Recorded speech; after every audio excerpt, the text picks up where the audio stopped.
Hello, everyone. Welcome to today's webinar. I am Andrea Rosman, your webinar host from Main Street ROI. I hope everybody is staying warm wherever you are today because it's been quite cold the past few days. We are really excited to be having another of our Master Your Marketing series where we are bringing together leaders in the digital marketing world to bring you great content focused on ways you can grow your business. This series is sponsored by all of our partners, Active Demand, AdRoll, SpyFu, WooRank, AddThis, Optimizer, and iContact. For today's webinar, we are really excited to welcome Chad Edmonds and Liz Jenkins from AddThis. Just FYI, this presentation is going to be about 40 to 45 minutes so that we can leave plenty of time at the end for a live Q&A session. Feel free to type any questions you have in the Q&A box along the way, and we will get back to them at the end of the webinar. As always, today's webinar and all of our webinars will be recorded, and we're going to send out the replay video along with the PDF of the slides to everyone who was registered. So if you get calls or pulled away for work, don't worry, you're not going to miss a thing. With that, I am going to turn over the webinar to Chad and Liz so they can get started. Awesome. Thank you, Andrea, and hello, everyone. Thanks for joining us today. So today we're going to talk about creating a go-to-market strategy to help you release your new product, feature, or enhancement. First, my name is Chad Edmonds. I am the marketing lead at AddThis, where I am responsible for our go-to-market strategy, site optimization, and marketing analytics. Prior to AddThis, I spent about 7 years with a few different startup companies. One of those was in the mobile app space where I helped our app reach #1 in the App Store. Others have definitely failed. So I've seen what success and failure looks like when you're trying to launch a product or business. And I'm Liz Jenkins. I'm on the customer success team here at AddThis. So I help all of our customers enhance their websites with our suite of free tools. I'm also responsible for gathering lots and lots of customer feedback in order to improve our products. Prior to joining AddThis, I worked in digital media at an advertising agency for several years. And throughout my entire career, I've worked in customer-facing roles with clients of all shapes and sizes. So a little bit about AddThis and give you some background about our company. As I mentioned, AddThis provides free website tools. We're most known for share buttons. We were a pioneer in this space when we started over 10 years ago. And since then, we've created a full suite of features to enhance your site and increase engagement. So we're always looking for new solutions that we can add to our repertoire to help us stay relevant, to help our customers. So we're pretty much always in some point of the go-to-market strategy that we're going to talk to you about today. So in this webinar, we're going to walk you through the entire go-to-market process. This is going to include identifying your target market, defining your target customer, developing competitive research, developing user research and feedback, defining your value proposition, and then creating your marketing strategy, and last but not least, determining your feedback loop. And with that, we're going to dive right in. So when you're first starting to think about your go-to-market strategy and your new product, the first question you need to ask yourself is, who is it for? It's important to start with identifying your target market. Target market is defined as a group of customers for which your products and services are aimed. It's usually first going to be defined by an industry. That's where you'll start. So consider the buyers that are likely to want or need your company's offerings, and be sure to keep it focused. So you don't want to think of your new product as a one-size-fits-all solution. That's just going to set you up for failure. So again, helpful tips: stay focused. Your target market just can't be everyone. So defining a target market is really important, not just for the vision of your product, but for actually marketing it. So you're only going to have so many, resources for your marketing. So starting with a smaller market is going to be the most effective and efficient approach. So use your resources wisely rather than marketing to everyone. That's going to be very expensive and very inefficient. Don't be afraid to get niche. If you're reaching a more unique audience, the competition is going to be lower, and it's going to be easier to market to a smaller audience because they're going to have clear similarities that you can appeal to. So just one thing to keep in mind, don't be discouraged by this. Focusing on a target market doesn't mean that you're excluding anyone. Just rather, target marketing is going to allow you to focus your dollars and your brand message on specific people that are just most likely to want your product. So for a personal example at AddThis, we could really promote our share buttons to any website in the world that needs share buttons, but really we should focus on independent and small to medium-sized sites that don't have in-house development teams and are looking for an inexpensive third-party share button provider. So we aren't excluding large sites, and we do have some of those customers, but it just makes more sense for us to spend our resources on marketing to those small to medium sites. Once you've identified your target market, your next question to yourself should be, who are these people?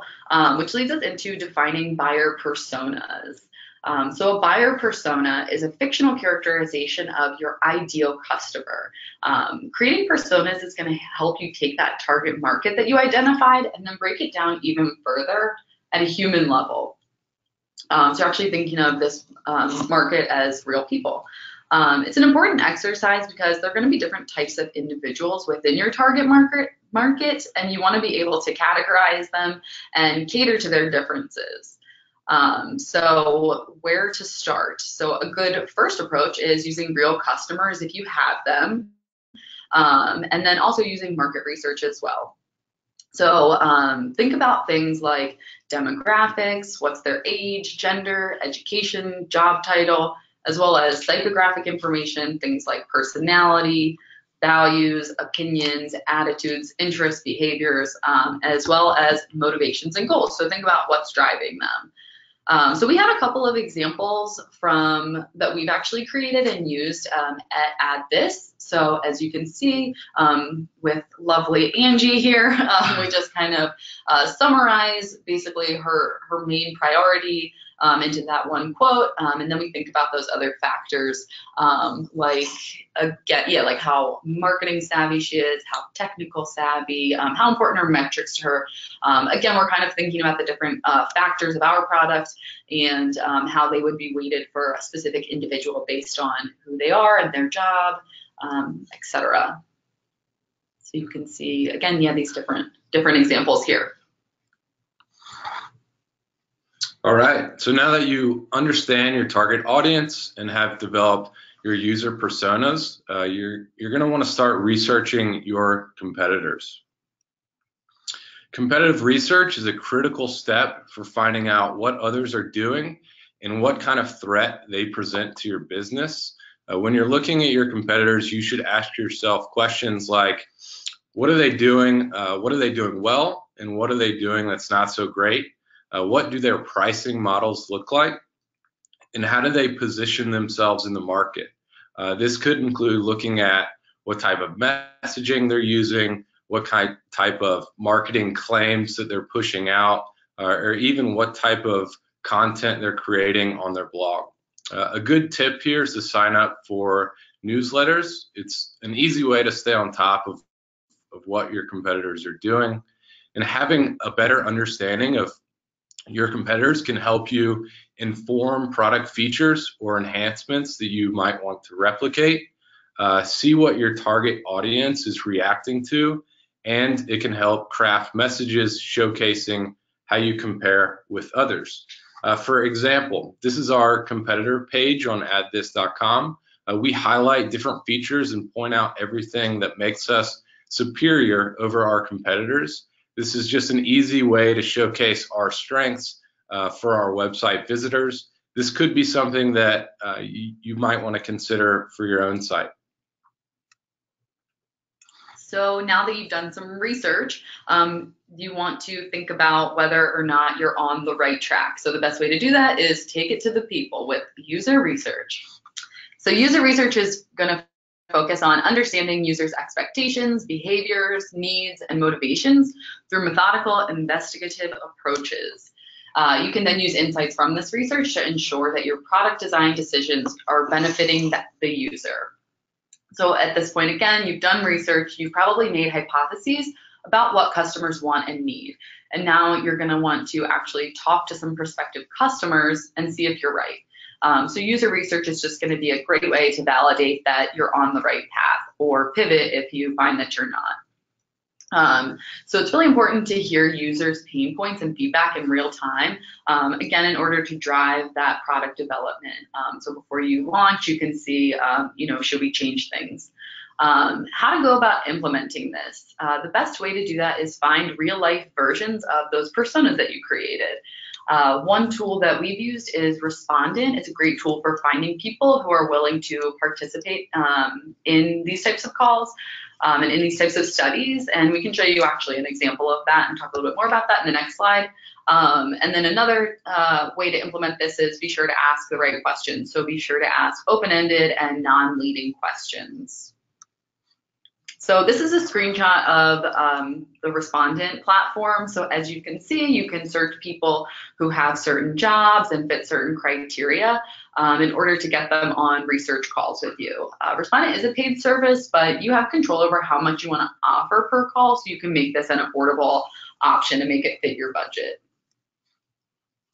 So here are some examples of good questions to ask. So in general, you want to ask, again, open-ended, non-leading questions, things like, tell me about your day-to-day, what are your goals, how do you measure success, what takes up the most of your time, and what tools are you currently using and where do they fall short?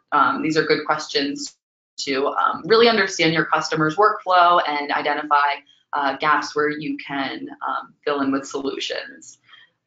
If you actually have a mock presentation or a demo to show them, these are, you definitely want to set the stage, make sure they're comfortable as they're, walking through your tool, set the stage, tell them, this isn't a quiz and they're not going to hurt your feelings or anything with their feedback, and you're looking for honesty.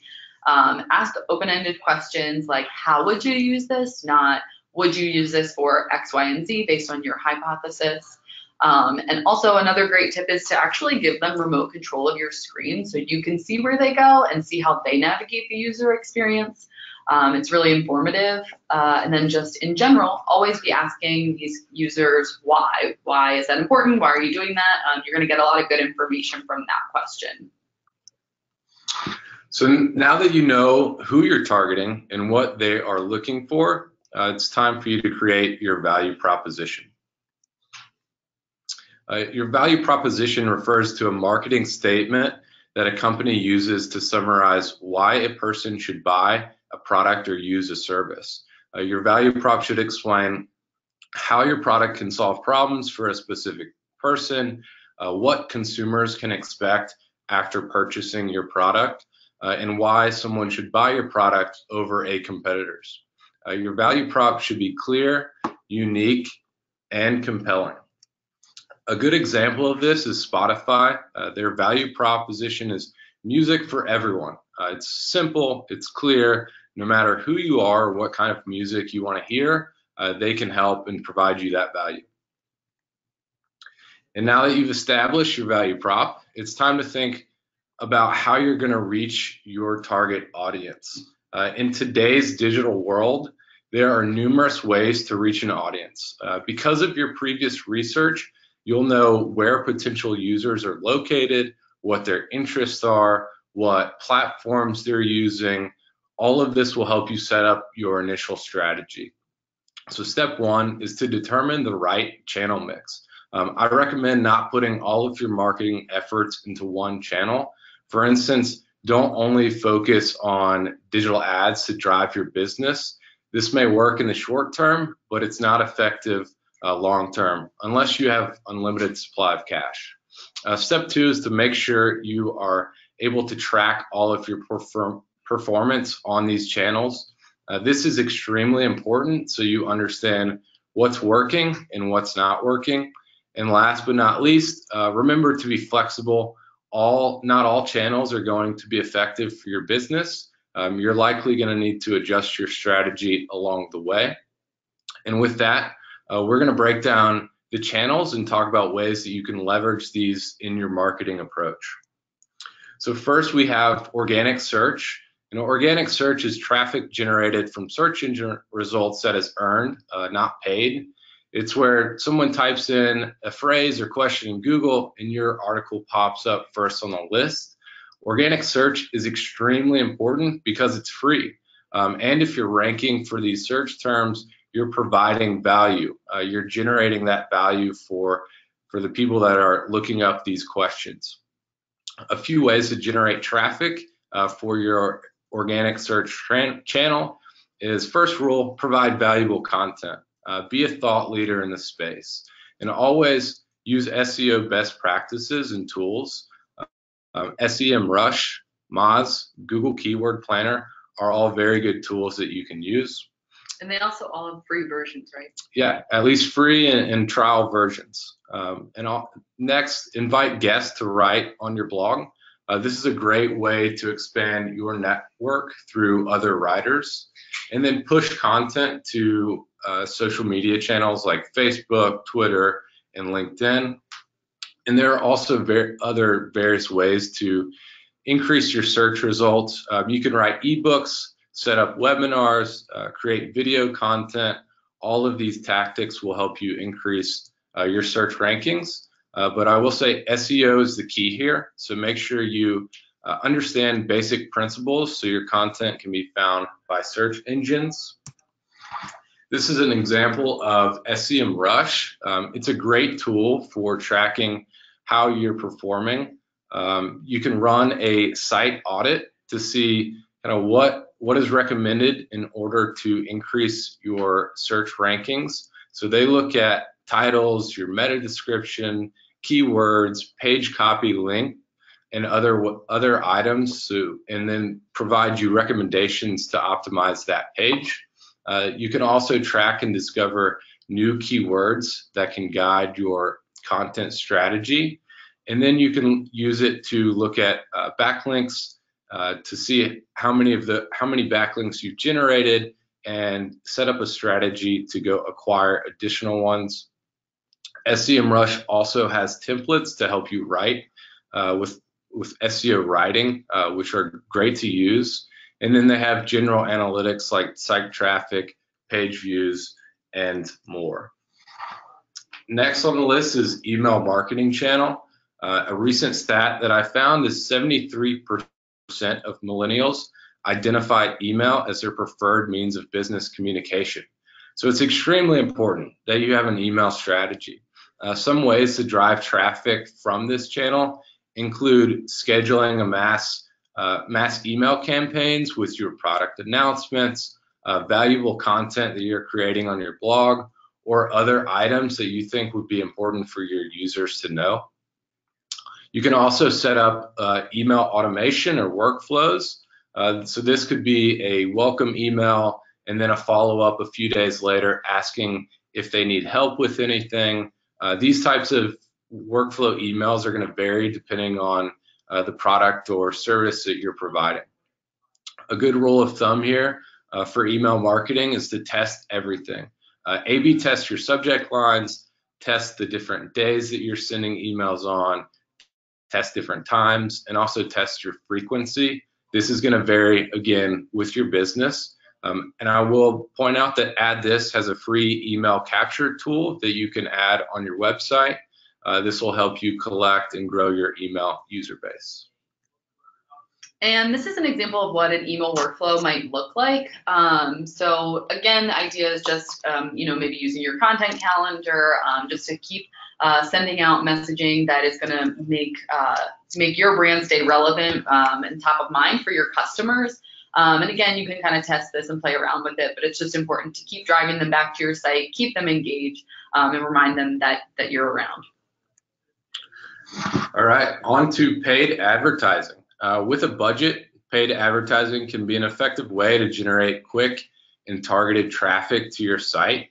If you have little experience with digital advertising, I recommend talking to an agency like Main Street ROI or a friend to help you get started.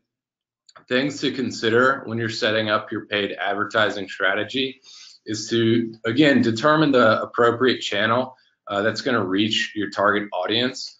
There's a lot of different channels to choose from, whether it's Google search ads, ads on your social channels like Facebook, Twitter, or even YouTube, or native ads, which are typically ads or sponsored articles that are placed on websites that appear seamlessly on the page. There's a ton of different types that you'll want to determine to use. And then you should also test different types of content, text versus video versus display. People are going to react differently to all of these, and understand what you're paying for, whether it's cost per click, cost per impression, or cost per acquisition. Just have a clear idea of what your campaigns are optimizing for. And with that, you're going to want to set up your proper tracking so you do know what's working and what's not. And for paid advertising, definitely think outside the box and be creative. There are different ways that you can generate traffic and increase your sales on paid advertising. With your research, you should have a good sense to where your target audience is spending the most time, whether that's on Facebook, Twitter, YouTube, or other channels. But I recommend testing a few different ones to see what works best for your business. So this is a great example of thinking outside the box and being creative. These are KFC Hong Kong ads for hot and spicy chicken. So these flames are actually fried chicken, if you can tell. This is obviously hilarious. It's really impossible to ignore. These landed a spot in Adweek's 25 Best Ads of 2018. So just remember to, keep things fun, keep things interesting, and people are going to have a hard time forgetting your brand. All right, now moving on to social media. The average daily time spent on social media is 116 minutes a day. So you should definitely leverage this in your marketing efforts. However, you're going to want to prioritize your channels.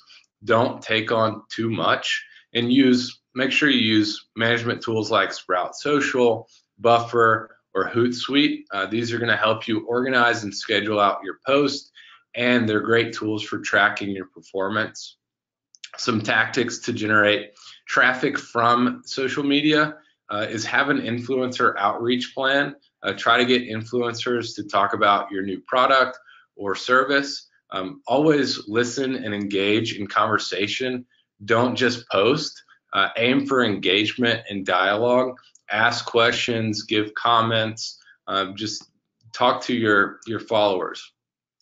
And then definitely test how and when you post to see what times are best for your channels. And last but not least, use and test different forms of content. Again, like text, video, graphics. People are going to react differently to these. This is an example of Sprout Social. They have a very good social media management and analytics tool. They make it easy to see how your content is performing across different social media channels. They also have information on your audience, like demographics, so you can make sure that you're reaching the right crowd. And you can use this to track and see how your competitors are doing.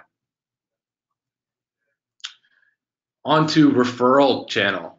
This is traffic that's from another site or a person other than a major search engine. So this could be someone that posts about your brand on their own blog, or you could be providing URLs to users and having them refer their friends to go buy your product or service. There are a ton of different tactics you can explore to create referral traffic. Just a few of these include writing guest blogs, so publishing some of your thought leadership pieces on other websites.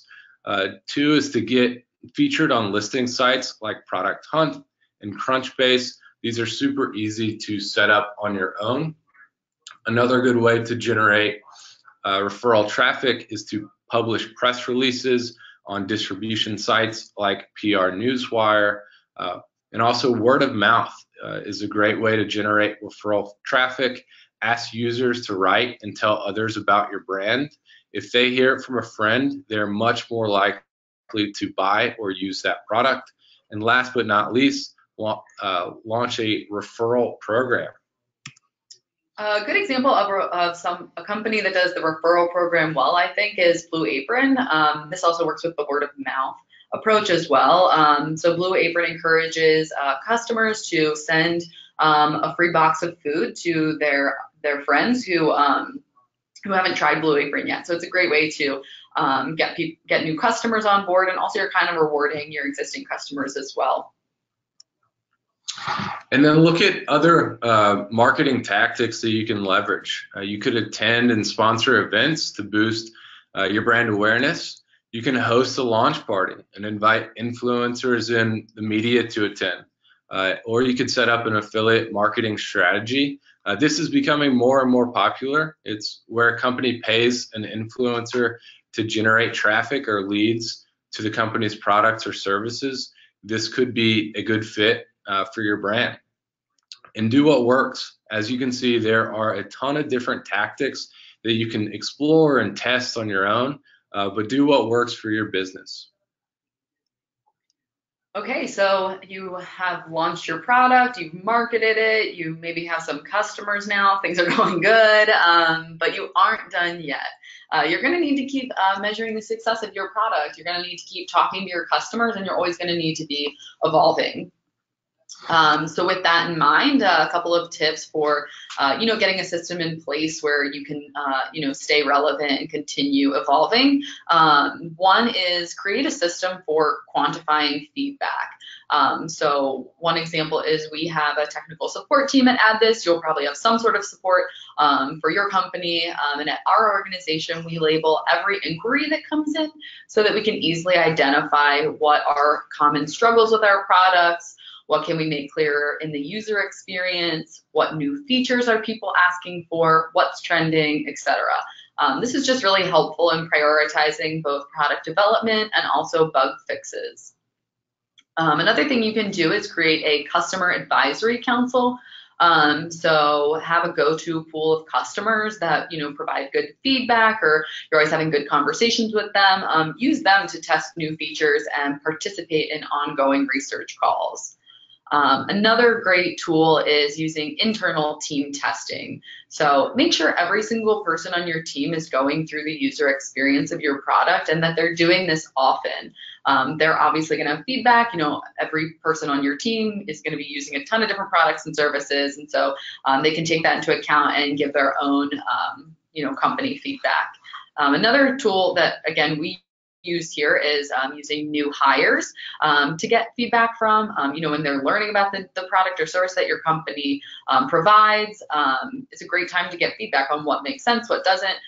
Fresh eyes are the best eyes. Another thing you should always try to do is maintain industry knowledge. So, you did that initial research on your competitors and the landscape, and you're going to need to keep that up. So stay up to date with your competitors, potential partners, customer trends, even regulation that's relevant to your industry. This is going to position you as a thought leader when you're talking to your customers, and it's also going to help inform business decisions as well. Another tool is surveys.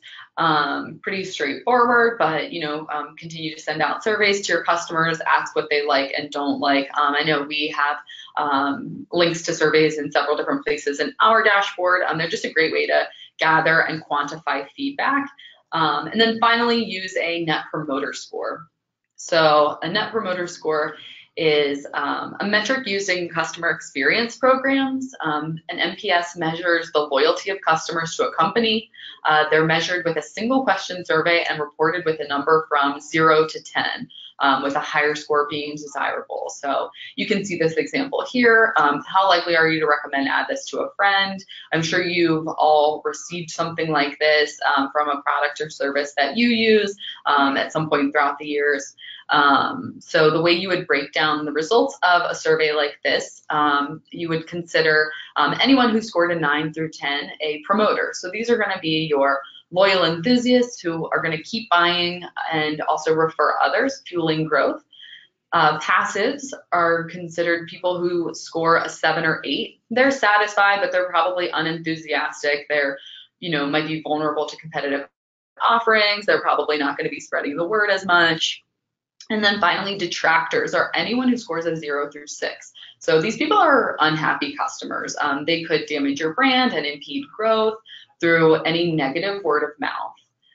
So again, these results are a great way to use as a framework to look at trends amongst these different audiences. So think about what's similar among the people who are promoters versus who are detractors, and use that as a way to improve. All right, so you have successfully launched your product and Woo! you're getting feedback. Keep it up. Always try to optimize your campaigns, test different channels to see how you can generate the most ROI for your business. So now we're going to move on to just top 5 tips that we have for marketers. The first is to stay organized. This can be difficult to do when you're launching a new product. Just try to keep focused and stay on track for reaching your goals. So things to do here is to create a master project calendar. This is going to help you keep track of when your deadlines are and when they're upcoming. Another thing to do is schedule campaign checkpoints and meetings just to make sure your team is aligned with what they're supposed to be doing. And then third is to keep track of documents in a shared folder like Google Docs. Make it easy for others to find information that they may need. And last but not least, use project and task tools like Trello or EasyNote to keep track of notes in your to-do items. Tip number 2 is listen. So just don't get stuck in your own way. Essentially, you probably have an idea, but don't forget to listen to everyone else's input on it. So listen to your teammates.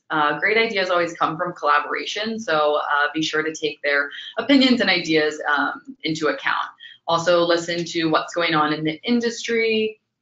Again, just keep up with what our user needs. And then, most importantly, and number 1, listen to your customers' problems and needs. Again, don't try to come up with a solution when you haven't even heard what the problem is. And tip number 3 is to be flexible. Be open to changes in your original vision. Use data from your analytics tools like Google Analytics to determine if your marketing channels are working. If not, just simply adjust your strategy. And then as always, try to stay calm. If something isn't working, just try a different approach. Don't freak out. Yes. Tip number 4 is don't give up. There's a story in a classic business book, Think and Grow Rich, about a gold miner who gave up when things didn't look promising. And he went and sold all of his equipment and his land to someone who dug just another 3 feet and then struck millions in gold. So that would be pretty frustrating. Millions. So just always learn from failure. Another good point here is that there's a likelihood that you will fail, but there are always going to be lessons to be learned. Think about what did go right and what you could improve next time. And that brings me to the third point, which is recreate success. So again, if something did go right in your first try, even if it was ultimately not a success, think about what the smaller successes were that you can recreate. All right. Last but not least is to share success. Celebrate your wins. And give credit and recognize team members that helped you release your product. And then also share your lessons learned with the marketing community. Help others launch their product or service. And with that, we wish you good luck. We hope you enjoyed what we shared and found that it was helpful. I believe we're going to stick around and answer any questions that you have. And we can't wait to hear about the new businesses that you're starting and your go-to-market strategy as well. Thank you. Thank you. We're going to go through some of our questions now. And the first question is, what are the SEO tools? And do you have a list? Is there a list available? So SEMrush, I do not have a list, but I'm happy to. I've got our email addresses are on this slide. So I'm happy to send out an email, but SEMrush is a good tool to use. Google Keyword Planner, if you have a Google account set up, they can help identify different keywords. Another one is called Bright Edge. They help with SEO as well. And then a more popular one is Moz, M-O-Z. They've got a lot of different SEO tools that you can use. Can you give a general explanation of what affiliate marketing is? Sure. So that is where you're reaching out to, say, an influencer. Maybe it's on Instagram, somebody that has a large following.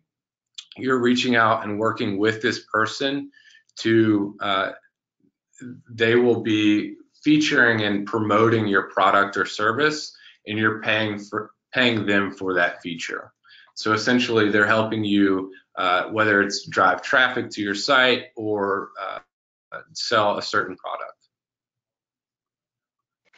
When launching a mobile game, how important is a detailed competitor analysis? Game players don't compare games feature by features like a SaaS or e-com customer does.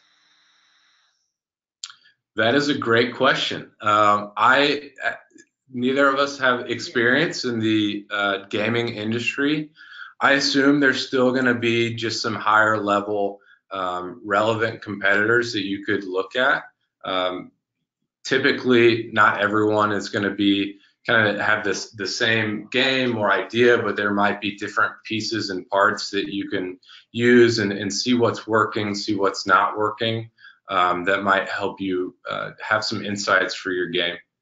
Yeah, and I think in general, think about, the maybe not direct competitors, but the other games whose audiences you want to have similar audiences to for your own, and just think again about, the same kind of tactics that we talked about in the webinar, just figuring out things that they're doing well and ways to reach them and learn more about that audience as an example. In hindsight, what are things you would have changed or learned when implementing your GTM strategy? So as I've mentioned, I've been with various different startups. I think I've tried and tested almost every different marketing channel that you can. It just varies with what you're trying to do. The main point here is to really figure out your target audience. And once you know that target audience and you have some insight as to where they are, what they're paying attention to, what their interests are, it's going to really help you drive your marketing strategy. So again, you're going to know that most of your audience is on YouTube watching videos. Well, that might be a good channel for you to go create video content, or it might be a good channel for you to go establish some ads that you put on YouTube that those people are watching. As far as kind of the best thing that we do at AddThis, it's definitely organic. We generate a lot of our traffic through organic search. Anyone that uses our tools, and there's over 15 million, we have generated backlinks. So our SEO domain authority, if you will, is very high, and we try to leverage this by creating video content, creating articles, and then going out there and finding people that are willing to create some backlinks to our articles, and also working with others to on guest blogging as well. What's the best way to present a go-to marketing strategy to upper management and communicate the step-by-step progress? Would you suggest an outline, slide, presentation, or another method? I think it's going to depend on who your executive teams are. Here, we usually provide details. We use a lot of metrics and provide details in a PowerPoint deck, and then present just how we're doing and what's going on in a clear format, just so everyone's on the same page. And I think the more visual, the better too. When you're presenting metrics, like graphs are obviously a great choice, or if you have a product idea, create a mock, take a stab at it, even if it's not necessarily your expertise. most people are visual learners, so that's always a good tip. How often should SEO be updated, and is there such a thing as too much? I don't believe there's such a thing as too much. It should be using your SEO tools. You should have a clear sense of how often it needs to be updated. If you're looking at kind of your homepage SEO, you've written your homepage to your website using SEO best practices, and it hasn't been touched in maybe 5 years. I would definitely look at them and make sure your content is still kind of fresh and targeted for the audience that you're trying to reach, and make sure the keywords that you're using are still being searched. We have found that some of the keywords that we used 10 years ago aren't so popular anymore. So we've gone back and kind of updated keywords that are more relevant. How do you find the right people in your target market to interview? What's the best way to reach them and get them to respond? So again, we use that tool Respondent, which is a great tool. We're lucky that we have a large pool of customers, so we're able to identify certain people from that pool as well. So I definitely encourage you to kind of use that as a resource if you have existing customers. And also, it's going to come down to trial and error as well. You could have someone who sounds like they have the exactly right job title and experience that you're looking for from someone's point of view, but then they could just end up not being the right fit. So it could take, again, some trial and error. So again, also if you have like friends in the industry, things like that you can utilize, maybe start there to get an idea. But again, using those personas that you can create to really identify, like what are the job titles we're going after, what industries are we solving for, things like that, as specific as you can get. How would you prioritize customer feedback? That's a great question. And we still struggle with that. But again, I mentioned earlier, our main channel of getting customer feedback is our technical support team. They're getting inquiries every day, so having a good labeling and categorizing system for that. And then we also are always sharing that information internally. We use Slack, so we'll just share what we're hearing and start having conversations around it. But I think, you could create a scoring system for customers. You could create like a number of times you hear something that you make it a priority one, things like that. Coming up with, some kind of scoring system is helpful. And just kind of continually having conversations and sharing it internally is always helpful. On a scale of 1 to 10 in SEO, what would you say is likely to give you better ranking? Backlinks, keywords, alt attributes, something else?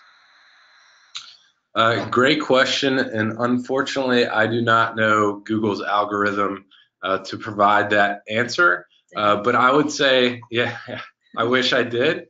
I would say it's all very important. Make sure you have the SEO basic fundamentals on your page.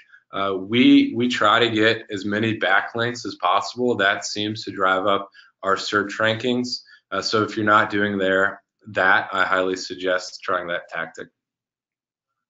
Any tips on not getting overwhelmed by all the different variables and things to test? I think just pick a few to start with. Again, Chad mentioned having a good mix, but also on that note, don't try everything at once. Maybe pick 2 or 3 channels that you can really focus on. Maybe the ones where you have expertise, someone who can advise you. Kind of start small and focus there, and then kind of go from there. And you might be able to learn from your competitors as well. If you're seeing them, more active on social media, that might be something that you start out with. Or if you're seeing them create videos, see how those videos are performing. And if it looks like they're successful, that might be something that you try to replicate. and think about what you like as well, because we're all consumers as well. We are thinking that having affiliates might be a fit for promoting our products. Can you recommend a company or a WordPress plugin for automating and keeping track of sales and click-throughs? I cannot. On the affiliate side, I don't have much experience. We don't have much experience with affiliate marketing. So I'm sorry to say I cannot give any recommendations. But I'm sure there's plenty out there. How do you gauge whether or not your product or service is ready for influencer or affiliate? I would say in the feedback, you should be hearing, once you hear some positive feedback from current users and you feel confident that you've got a good product or service that should be used by many, it's time to reach out to influencers and see if they're interested in promoting your product. Yeah. Also, maybe start with a beta group as well. Maybe share your product with, it depends on the scale, but maybe 10 or 15 people to start. And if you're getting, a ton of inquiries about what this means or bugs or things like that, then, maybe use that as a test phase. My company is looking to target small to mid-size ad agencies for white label marketing. Any tips on how to reach those agencies with content? So just think about what those agencies are reading. So think about kind of the areas that you can provide them value, whether it's in their day-to-day job. They have think about the questions that they may have, or think about things that they struggle with, and maybe you can create valuable content that helps them with those answers. Yeah, and along with the user research phase, you'd be surprised how eager people are to help you and share their input. So just kind of put the word out there to people, again, who fit your target audience, and ask what they'd be interested in reading, and kind of gather some feedback. How do you perceive advertising in Google? Now we have paid search results on top, after that the Google Maps, and finally organic search. Is it better for a business to invest more into paid search results than trying to position their website in organic results? So it depends. Do you want to continue buying customers, or do you want to try to optimize your page to drive free traffic? We always go towards free traffic. SEO does take a while to set up and start getting your domain authority, but it's worth it. We actually at AddThis have both Google AdWords set up, and obviously are heavy on organic search. And our organic search just kills it. It does way better than any of our Google search ads. So that is what we continue to do more of. Great. Well, those are all the questions that I see in the question box. So again, if you come up with anything else you want to ask, Chad and Liz, they have their email addresses right on screen here. So please feel free to reach out to them. Thank you, everyone, for joining today's webinar, and a special thanks to Chad and Liz for all of this great information. As a reminder, we are sending out the replay video and PDF of the slides, so please look out for that in your email. And we hope to see everyone next month for our next Master Your Marketing presentation. Thanks, everyone. Thanks. Bye.